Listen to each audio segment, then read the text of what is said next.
Supreme court ने दिला दी राहुल की सांसदी वापस। सुप्रीम कोर्ट ने पूछे दो ऐसे सवाल, नहीं बचेंगे मुंह दिखाने लायक। सजा सुनाने वाले गुजरात के जज साहब।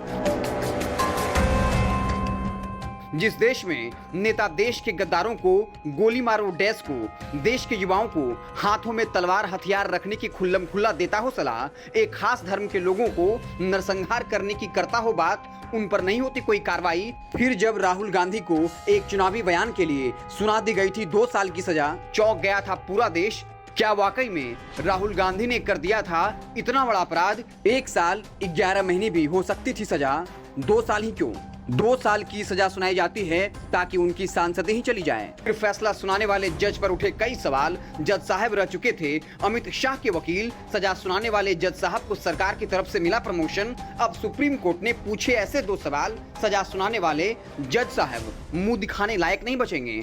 मोदी शाह के पैरों तले खिसक गई जमीन। संसद में फिर से दहाड़ेंगे राहुल गांधी। भारत जोड़ो यात्रा ने राहुल गांधी को मोदी के सामने मजबूती से कर दिया स्थापित। हजारों किलोमीटर पैदल चलकर कर दिया साबित वो कोई अब राजकुमार नहीं जो एसी में बैठकर करेंगे राजनीति। सड़क से लेकर संसद तक संघर्ष करने का रखते हैं मादा। आखिर सुप्रीम कोर्ट ने वो कौन से 2 सवाल पूछे जिससे पूरी पोल ही खुल गई? राहुल गांधी की तरह हर किसी को सजा हो तो पूरा संसद ही हो जाएगा खाली? कैसे, हम आपको पूरी कहानी बताएंगे। उससे पहले गुजारिश है, लॉजिकल समाचार को फेसबुक पर देख रहे हैं तो पेज को लाइक कर लीजिए, यूट्यूब चैनल को सब्सक्राइब कर लीजिए। सुप्रीम कोर्ट ने पूछा सवाल, आदेश में नहीं बताया अधिकतम सजा की जरूरत क्यों? सुप्रीम कोर्ट ने कहा राहुल गांधी का बयान ठीक नहीं था, पब्लिक लाइफ में इस पर सावधान रहना चाहिए। लेकिन निचली अदालत ने अपने आदेश में यह साफ नहीं किया कि अधिकतम सजा की जरूरत क्यों थी।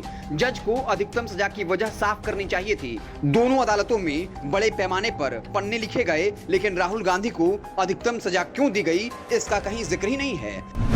राहुल गांधी की तरह हर किसी पर हो कार्रवाई तो पूरा संसद हो जाएगा खाली। राहुल गांधी ने चुनावी मंच से एक बयान दिया था, नीरव मोदी, ललित मोदी देश का अरबों रुपए लेकर भाग गया, सारे चोर के नाम के आगे मोदी क्यों है? क्या नरेंद्र मोदी इनको संरक्षण देते हैं? ये बयान नहीं दिए जाने चाहिए थे, लेकिन क्या यह इतना बड़ा अपराध था कि 3 साल की सजा सुनाई जाती ताकि उनकी सांसदी चली जाए? अगर इस तरह कार्रवाई हुई तो पीएम मोदी की भी चली जाएगी सांसदी। पीएम मोदी ने क्या क्या नहीं कहा। जर्सी गाय, 2 करोड़ की गर्लफ्रेंड, मन से कपड़ा देखकर उपद्रवी को पहचानने की बात करते हैं। पूर्व प्रधानमंत्री पर आतंकवादियों से मिले होने का आरोप तक लगा दिया था। कई विधायक, सांसद जाति और धर्म के नाम पर पूरे देश में फैलाते रहते हैं जहर। अगर इस तरह की कार्रवाई हुई तो पूरा संसद ही खाली हो जाएगा। जब तक अपील रहेगी लंबित तब तक सजा पर रोक रहेगी बरकरार। सुप्रीम कोर्ट ने मोदी सरने मामले में कांग्रेस नेता राहुल गांधी को मिली सजा के निलंबन की याचिका पर सुनवाई के दौरान कोर्ट ने राहुल गांधी के विरोध में दलील दे रहे शिकायतकर्ता पूर्णेश मोदी के वरिष्ठ वकील महेश जेठलमानी से पूछा, अदालत ने अधिकतम सजा देने के क्या ग्राउंड दिए हैं? कम सजा भी तो दी जा सकती थी, उससे संसदीय क्षेत्र की जनता का अधिकार भी बरकरार रहता। इसके बाद सुप्रीम कोर्ट ने राहुल गांधी को सुनाई सजा के फैसले पर रोक लगा दी। जब तक अपील लंबित रहेगी तब तक सजा पर रोक बरकरार रहेगी। कोर्ट के इस आदेश के साथ ही राहुल गांधी की संसद मेंबरशिप बहाल हो गई। अब वे संसद सत्र में हिस्सा ले सकेंगे। वहीं कांग्रेस ने ट्वीट कर लिखा, यह नफरत के खिलाफ मोहब्बत की जीत है, सत्यमेव जयते, जय हिंद।